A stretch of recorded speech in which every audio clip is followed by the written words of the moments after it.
Comment ne plus jamais être perturbé ou gaspiller son temps avec les autres? Tu t'es déjà senti envahi, épuisé, vidé, sans même comprendre pourquoi. Ce n'était pas ton corps, ni ton travail, c'étaient les autres, leurs paroles inutiles, leur agitation constante, leurs attentes floues, jamais exprimées, mais toujours pressantes. Et toi, tu as donné ton attention, ton écoute, ton énergie, ton calme. Tu t'es sacrifié, souvent en silence, croyant bien faire. Mais au fond, chaque minute cédée t'a arraché une parcelle de souveraineté. Et maintenant, tu doutes. As-tu encore le droit d'être libre au milieu d'eux? Peux-tu vivre sans être constamment dérangé, interrompu, siphonné? Tu n'es pas ici par hasard. Cette vidéo existe pour répondre à une question brûlante que tu portes peut-être depuis des années sans jamais l'avoir formulée clairement. Comment ne plus jamais être dérangé ou perdre du temps avec les autres? C'est une promesse, mais surtout un engagement. Et si tu restes jusqu'au bout, tu découvriras pourquoi cette promesse peut enfin devenir réelle. Cette vidéo est faite pour toi, précisément pour cette douleur que tu ne dis pas, ce trop-plein de sollicitations qui grignote ton espace intérieur et ce vide que tu ressens quand enfin tout s'arrête. Tu y trouveras des vérités qui dérangent, mais qui guérissent, des outils d'une simplicité redoutable, des clés anciennes, oubliées, mais intactes. Ce que tu vas entendre ici n'est pas un rejet du monde, mais une reconquête invisible, celle de ton esprit. Si tu vas jusqu'au bout, tu comprendras comment rester au milieu des autres, sans jamais t'y perdre. Tu apprendras à poser des frontières que personne ne pourra plus franchir sans ton consentement. Et peut-être pour la première fois, tu n'auras plus besoin de t'expliquer, ni de fuir. Tu seras là, présent, calme, inaltérable. Le stoïcisme révélé t'offre ici un chemin de feu tranquille, un silence intérieur plus fort que toutes les voix extérieures. Si cette voix t'interpelle, abonne-toi pour ne pas perdre le fil. Laisse un commentaire si tu ressens, toi aussi, que trop de voix vivent dans ta tête. Et si ce message peut éclairer quelqu'un, offre-lui cette vidéo comme on offre un refuge. Commençons par la première chose. Ton premier devoir est envers ton esprit. Tu crois devoir être disponible, attentif, présent pour les autres. Tu crois que c'est là ta vertu. Mais si tu n'es pas d'abord présent à toi-même, à quoi sert cette disponibilité offerte aux autres? Être à l'écoute du monde, quand ton propre esprit est abandonné, c'est comme remplir des coupes vides avec une cruche percée. Tu t'épuises à faire le bien, mais ce bien n'a plus de source. Zénon, fondateur du stoïcisme, enseignait que le commencement de la sagesse est le soin de son propre logos. Logos, cette part rationnelle, ce feu intérieur, ce gouvernail de l'âme. Ton premier devoir n'est pas moral, ni social, il est existentiel. C'est de veiller sur ce feu, l'entretenir, l'empêcher de vaciller, et pour cela, tu dois lui offrir un espace inviolable, libre du tumulte des autres. Tu laisses entrer le bruit parce que tu as oublié que tu as le droit au silence. Tu cèdes à l'agitation des autres parce que tu n'as plus conscience de la valeur de ton calme. Ce n'est pas de l'égoïsme de se préserver, c'est de la lucidité. Ce n'est pas de la froideur de dire non, c'est de la fidélité à soi. Quand tu te rends perméable à tout ce qui t'entoure, tu n'exerces plus ton rôle.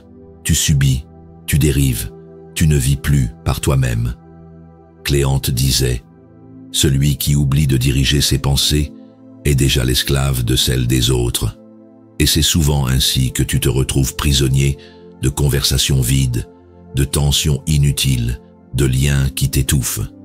Non parce qu'on t'y force, mais parce que tu as déserté la première citadelle, ton esprit. Ce sanctuaire que personne ne peut prendre, sauf si tu l'ouvres toi-même. L'exemple est simple. Observe une journée où tu n'as rien planifié pour toi. Rapidement, d'autres rempliront ce vide. Un appel, une demande, une faveur. Et tu diras oui, sans vraiment le vouloir, parce que tu n'as pas donné d'intention à ta journée, les autres y projettent la leur. Ton vide devient leur terrain de jeu. À la fin, tu es fatigué, frustré, sans savoir pourquoi. Mais au fond, tu sais, tu n'étais pas là pour toi. Avec le temps, un décalage s'installe entre ce que tu vis et ce que tu aurais voulu vivre. Ce glissement invisible crée une tension intérieure, fatigue, amertume, parfois une colère sourde. Tu dis oui alors que ton cœur dit non. Tu offres ta présence, mais sans y être. Ce désalignement constant use ta stabilité. Il ne t'élève pas, il te divise. Et au lieu d'être pleinement là pour les autres, tu deviens une silhouette présente mais absente. Alors, rappelle-toi ceci, tu ne dois rien au monde tant que tu t'es oublié toi-même. Ton premier devoir n'est ni social ni moral, il est ontologique. Ton premier devoir, c'est toi. Ce n'est pas une fuite, c'est une fidélité. Et cette fidélité te rendra plus clair, plus stable, plus juste. Car on ne donne bien qu'à partir d'un centre inébranlable. Passons maintenant à la deuxième chose. Ce qui te dérange révèle où tu n'es pas libre. Tu crois que les autres te dérangent, mais ce n'est pas leur présence, ce n'est pas leur bruit, ce n'est pas leur comportement, c'est ce que cela active en toi. Leur agitation ne ferait aucun mal si elle ne rencontrait pas en toi une fragilité. Le dérangement est un miroir, non une attaque. Il reflète ce qui, en toi, n'est pas encore en paix. Tu veux qu'il soit calme parce que ton calme est instable. Tu veux qu'il soit discret parce que ton silence est fragile. Tu veux qu'il soit raisonnable parce que ta raison vacille. Ce n'est pas une faute, c'est une vérité nue et difficile à regarder. Le dérangement vient de l'intérieur, jamais de l'extérieur. Hiéroclès, stoïcien de la première école, affirmait « L'esprit troublé ne peut accuser que lui-même ». Ce n'est pas une condamnation, c'est une voie de libération. Car si la cause est en toi, le remède y est aussi. Tant que tu accuses les autres de ton agitation, tu restes prisonnier d'eux.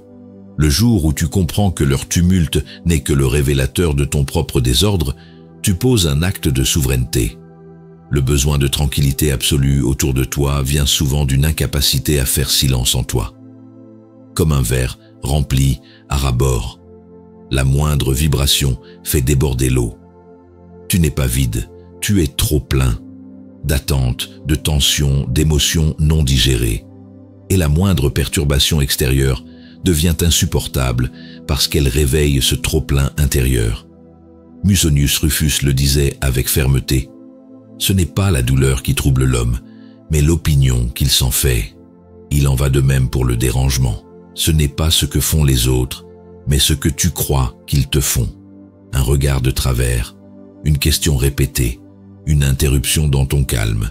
Rien de cela n'a de pouvoir tant que tu n'y consens pas intérieurement. Imagine un instant. Tu es en paix, centré, solide. Quelqu'un t'interrompt, tu observes, tu réponds. Puis tu reviens à toi. Tu n'as pas été dérangé, car tu n'as pas cédé ton centre. Tu l'as conservé. Et c'est là, précisément, que naît la vraie liberté, quand plus rien ne t'arrache à toi-même. Tu ne peux pas contrôler le monde, tu ne peux pas faire taire les voix autour de toi. Mais tu peux rendre ton esprit si clair, si stable, que leur bruit glisse sans pénétrer. Là où tu es dérangé, tu n'es pas encore libre.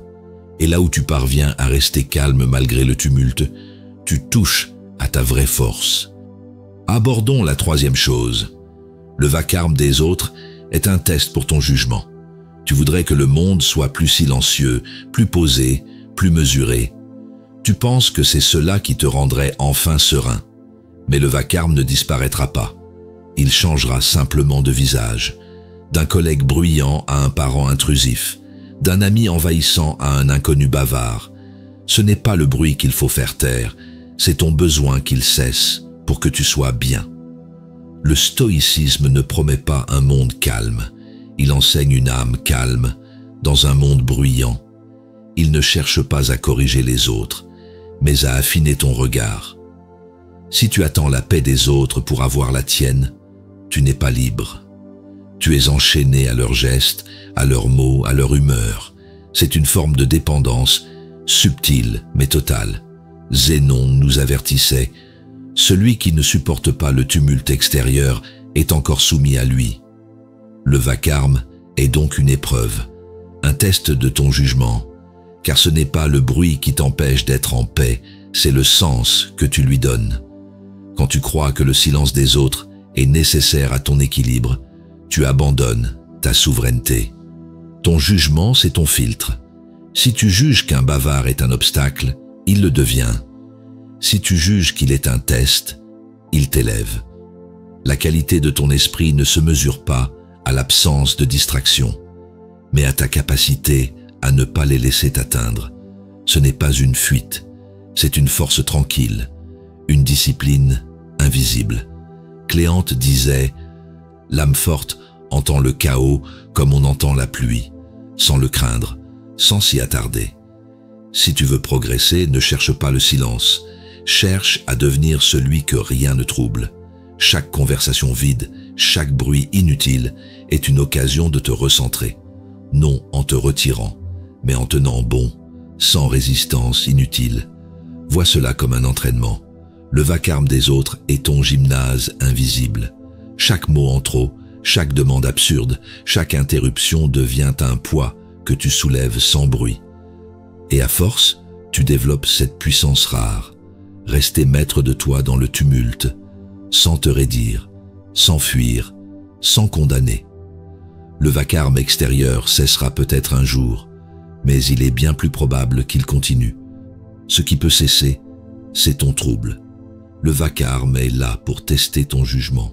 Si tu le traverses sans être ébranlé, c'est que tu n'es plus en réaction. Tu es en présence. Et là commence la vraie sérénité. Explorons la quatrième chose.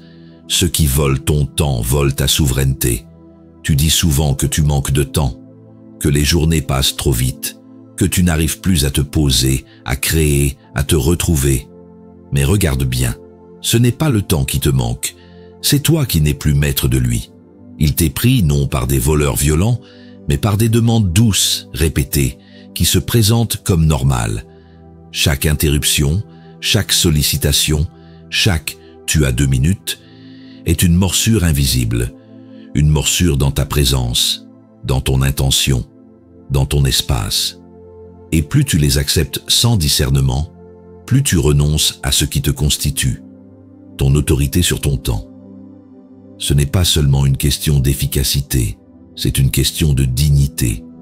Musonius Rufus nous rappelle « Ce que tu laisses prendre sans raison devient un tribut, et ce tribut devient un droit pour l'autre. » Chaque minute offerte sans nécessité établit un précédent.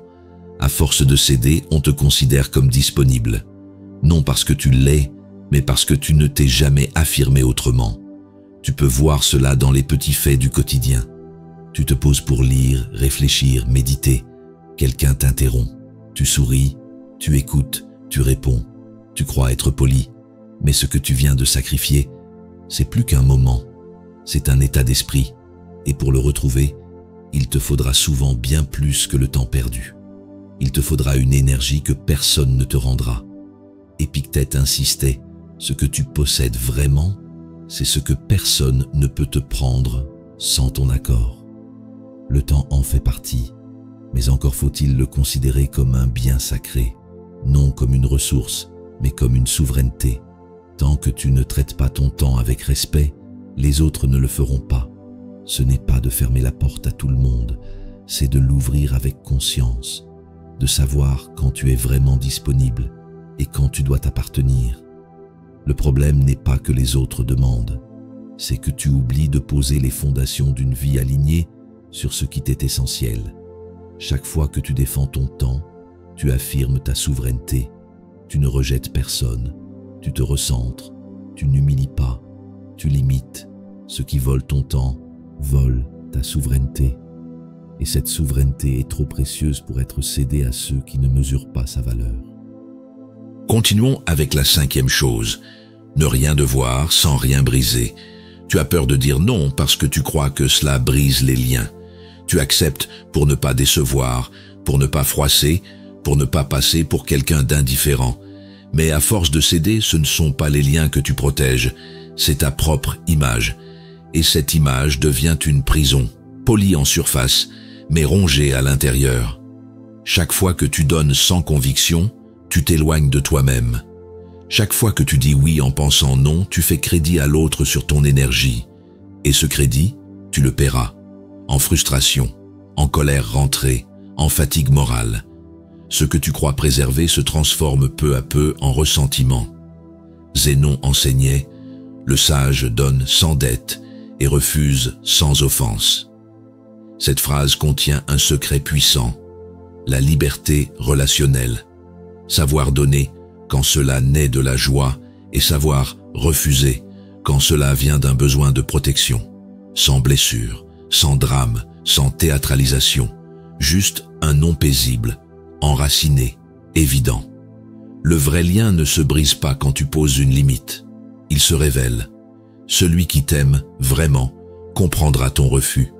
Et s'il ne le comprend pas, c'est que ce lien n'était pas aussi solide que tu l'espérais. Le stoïcisme n'invite pas à rompre, mais à purifier, à distinguer les relations qui te soutiennent de celles qui te siphonnent. Héraclès affirmait, l'homme juste ne doit rien, sauf la vérité de ce qu'il est. Tant que tu agis pour plaire, tu n'es pas encore toi. Tant que tu dis oui par peur, tu n'es pas encore libre. Et tant que tu donnes par obligation, tu ne donnes pas vraiment. Tu t'achètes une paix de surface au prix d'une guerre intérieure. Regarde dans ta vie.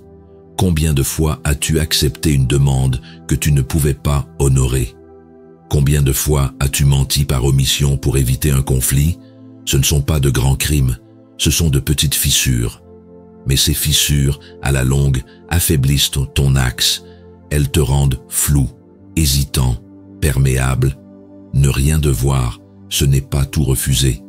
C'est donner en vérité, offrir sans calcul, refuser sans honte, être clair, paisible, solide. Et si un lien se brise à cause de ta vérité, alors il ne méritait pas d'être conservé. Ne rien devoir, sans rien briser, c'est cela l'élégance stoïcienne. Regardons la 6e chose. Se retirer n'est pas abandonner, mais s'ancrer. Il y a des jours où tu ne veux plus répondre, où tu veux juste t'éloigner, couper les notifications, éteindre la voix des autres. Mais aussitôt, une inquiétude surgit. Est-ce que je me dérobe? Est-ce que je deviens égoïste? Est-ce que je vais perdre quelque chose ou quelqu'un en faisant silence? Cette peur est profonde, elle est même fondée. Mais elle est aussi l'un des plus grands pièges de ta liberté.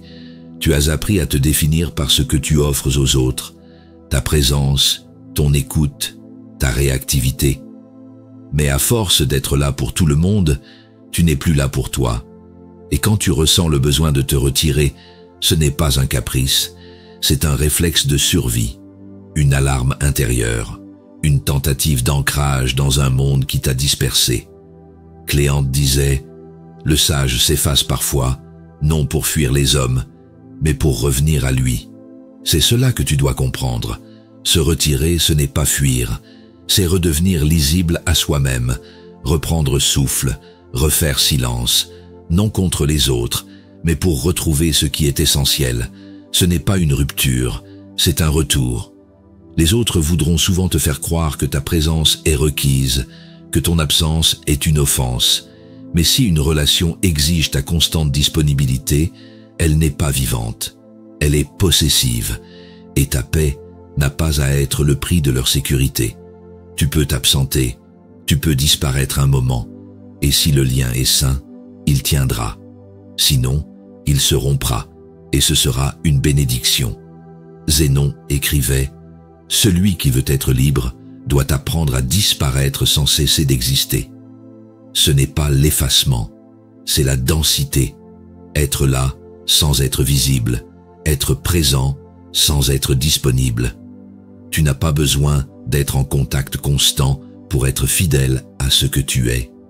Ton silence est une forme de présence, à condition qu'il soit choisi, non subi. Pense à ce moment où tu pars marcher seul, où tu coupes le téléphone, où tu ne parles plus à personne. Tu ne deviens pas moins humain, tu redeviens clair, stable, entier. C'est ce type de solitude que le stoïcisme vénère. Une solitude non vide, mais remplie de sens. Ce n'est pas un rejet du monde, c'est une réaffirmation. Se retirer, c'est s'ancrer. C'est dire « je suis là, mais je ne suis plus accessible à tout instant ». C'est tracer une frontière sacrée autour de ton esprit. Non pour exclure les autres, mais pour ne plus t'exclure toi-même. Approchons la 7e chose. L'indifférence n'est pas froideur, mais maîtrise. Tu redoutes d'être vu comme froid, distant, insensible. Alors tu réponds vite. Tu souris par politesse. Tu donnes plus que nécessaire. Mais au fond, tu n'es pas en paix. Tu ressens une tension. Car tu joues un rôle, celui de celui qui comprend tout, accueille tout, accepte tout. Pourtant, il existe une autre posture, plus juste, plus sobre, l'indifférence stoïcienne. Cette indifférence n'est pas un mur, ce n'est pas un rejet de l'autre, c'est un détachement conscient, une lucidité calme. Tu vois les choses, mais tu ne les absorbes plus. Tu entends les plaintes, les critiques, les attentes, mais tu ne les fais pas tiennes. Tu discernes sans t'alourdir, tu accueilles sans te perdre. Hiéroclès écrivait « Celui qui souffre de l'opinion d'autrui n'a pas encore trouvé sa forme ». Être indifférent, c'est refuser de se laisser modeler par le regard ou les émotions d'autrui. C'est préserver sa forme, non par mépris mais par fidélité à une vérité intérieure. Tu n'as pas besoin de t'émouvoir de tout pour rester humain. Tu n'as pas besoin de répondre à tout pour rester bienveillant. Souvent, ce qu'on appelle froideur n'est que la projection de la dépendance de l'autre. Si tu ne réagis pas à son agitation, il te perçoit comme absent. Mais en réalité, tu es pleinement présent, à toi. Tu ne te dissous pas. Tu observes, tu choisis, tu restes ancré. Et cette posture, bien que mal comprise, est une des plus grandes formes de respect de soi. Musonius Rufus le rappelait. Ne pas répondre à la provocation, c'est ne pas donner ton âme en pâture. Tu peux écouter sans répondre, voir sans juger, comprendre sans intervenir. C'est cela, l'indifférence active, une clarté intérieure qui t'évite de devenir le réceptacle du chaos d'autrui. Tu restes là, mais tu n'absorbes pas. L'exemple est simple. Quelqu'un te parle avec agressivité. Tu pourrais réagir, t'énerver, expliquer, mais tu restes calme. Tu vois la vague passer.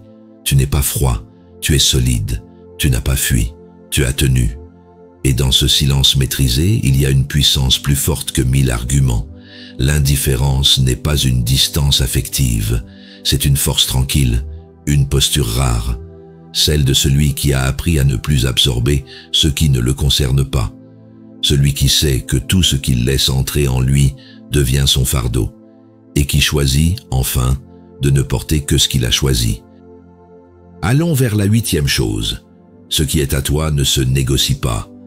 Il y a en toi un espace qui ne doit pas être marchandé. Un lieu intérieur, inaliénable, que personne n'a le droit de traverser sans ton accord. Pourtant, tu l'as parfois ouvert trop vite, par peur de blesser, par besoin d'être compris, par fatigue aussi, et chaque fois, tu as senti que quelque chose en toi se retirait, comme si ta propre présence s'éloignait. Certains diront que tout se discute, que les concessions sont nécessaires. C'est vrai pour les détails, jamais pour l'essentiel. Tu peux négocier ton emploi du temps, mais pas ton calme. Tu peux modifier tes habitudes, mais pas ta paix. Ce que tu es, profondément, ne doit pas devenir une variable d'ajustement pour le confort d'autrui. Cléante avertissait « Ce que l'on offre de son âme pour être aimé finit par la dissoudre ». Il ne s'agit pas d'être rigide, il s'agit d'être clair. Ton axe, ton calme, ta présence, ton silence, ton rythme, ce sont des territoires sacrés. Chaque fois que tu les brades, tu t'appauvris, même si l'autre ne t'en demande pas tant. Là où tu renonces à ce qui te fonde, tu invites l'intrusion. Et cette intrusion n'est pas toujours brutale.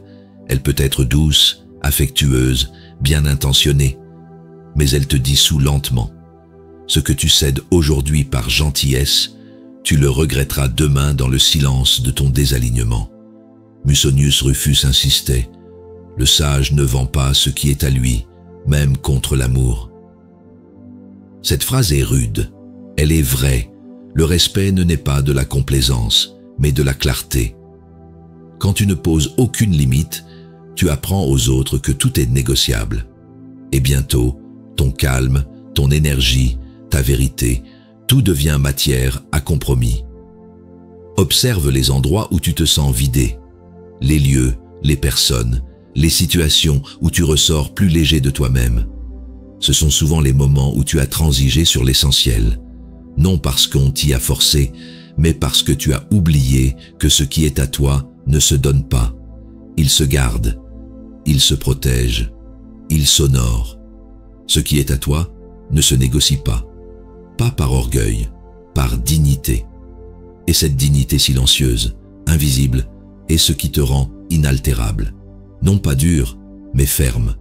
Non pas distant, mais enraciné. Car plus tu sais ce qui est tien, moins le monde peut t'arracher à toi-même. Terminons par la 9e chose. Tu es ton propre monde, et nul ne peut t'en exiler. Tu as longtemps cru que ta paix dépendait du monde extérieur, du climat, des autres, de leurs intentions, de leur respect. Tu as espéré qu'en organisant bien ta vie, en choisissant les bonnes personnes, en évitant les sources de tension, tu finirais par trouver le calme. Mais le calme ainsi recherché est toujours menacé, toujours précaire, toujours suspendu à ce que tu ne contrôles pas. Un jour, tu comprends que ce monde que tu cherchais à l'extérieur, il existe en toi. Non pas comme une idée, mais comme une réalité stable, un territoire secret, habitable, profond. Et ce territoire, personne ne peut t'en chasser. Sauf toi, ce n'est pas une fuite hors du monde, c'est une réintégration, une reconquête silencieuse de ta souveraineté intérieure. Zénon écrivait « L'homme sage vit dans la cité de son âme, protégé de toutes les tempêtes. Ce monde, c'est ton silence choisi, ta pensée claire, ta présence à toi. Il ne dépend pas des autres, ni des circonstances. Il est indépendant, parce qu'il est ancré dans l'essentiel, dans ce qui ne peut être volé, sali, interrompu. Il t'a fallu du temps pour comprendre cela, des efforts, des erreurs, des pertes. Tu as parfois été trahi, vidé, envahi, et à force de souffrir, tu as commencé à refermer les portes, non par rancune, mais pour préserver ce qui te restait, jusqu'au jour où tu as compris que tu n'étais pas fait pour survivre en te protégeant, mais pour vivre en étant centré. Musonius Rufus disait « Le lieu le plus sûr est celui que l'on bâtit en soi. Ce lieu n'a pas de mur, il n'a pas de fenêtre, il n'a besoin de personne pour exister. Tu peux y entrer à tout moment, même en pleine foule, même au milieu du bruit. Tu fermes les yeux, tu respires, tu es chez toi. Ce monde, c'est ton royaume, et nul ne peut t'en exiler, pas même ceux que tu aimes, pas même ceux que tu crains. Tu peux être là, parmi les autres, et pourtant ailleurs, présent, mais libre, lié, mais inaltérable. Tu n'es plus dans la réaction, tu es dans la présence, dans la souveraineté nue, tranquille, inviolable. Tu es ton propre monde. Et désormais, ce monde a une frontière, invisible, indiscutable, non pas pour exclure, mais pour exister pleinement. C'est ici que commence ta vraie liberté, et c'est ici que tout ce qui est inutile, bruyant, parasite, cesse d'avoir du pouvoir sur toi. Tu sais désormais pourquoi tu étais si souvent fatigué sans raison, vidé sans explication, agité sans motif. Ce n'était pas seulement les autres, c'était ce que tu laissais entrer, ce que tu acceptais de perdre à force de ne pas te choisir. Ce récit que tu viens d'écouter n'est pas une injonction à l'isolement, c'est une déclaration de souveraineté. Tu peux continuer à vivre parmi les autres, à aimer, à écouter, à travailler, mais sans jamais te dissoudre. Le stoïcisme ne t'invite pas à fuir le tumulte, mais à cesser de l'absorber.